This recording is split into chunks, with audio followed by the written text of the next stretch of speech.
Alam mo yung napansin ko sa mga best CEOs that I've got to work with for the past 1 decade. Hindi sila nagpapaka-komplikado.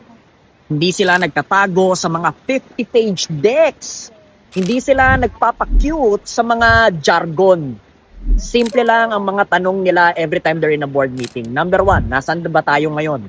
Number 2, saan ba tayo pupunta? At number 3, sino ang kailangan doon para makarating tayo sa objective?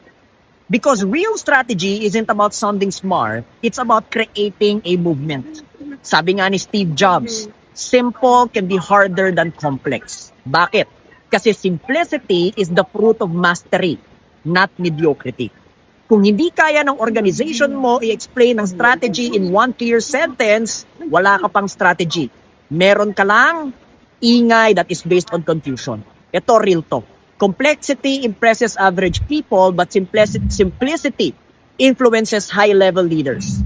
And in business, the market never rewards the one who thinks the loudest, but the one who moves the fastest. Tip from Coach Midge, your chief strategist. Gusto mo bang mas gumanda palalo ang takbo ng buhay mo? Ang kailangan mo ay tamang mindset, tamang skill set, at tamang direksyon. Para talagang alam mo ang mga step na gagawin para magkaroon ng pagbabago, instant shift at instant change sa iyong buhay. Paano kung meron ka ng oportunidad na magkaroon ng immersive experience ng pagbabago? Alam mo, sumama ka sa December 13 sa isang event na tinatawag na Grand Exponential You Summit. Immersive experience that could possibly bring instant change in your life.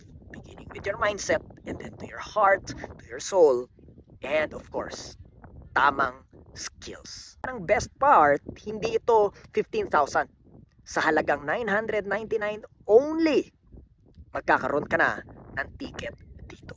Register today. Not next year, not next month, not next week, not tomorrow. Register today and reserve your slots. This is Coach Migs, your Chief Strategist.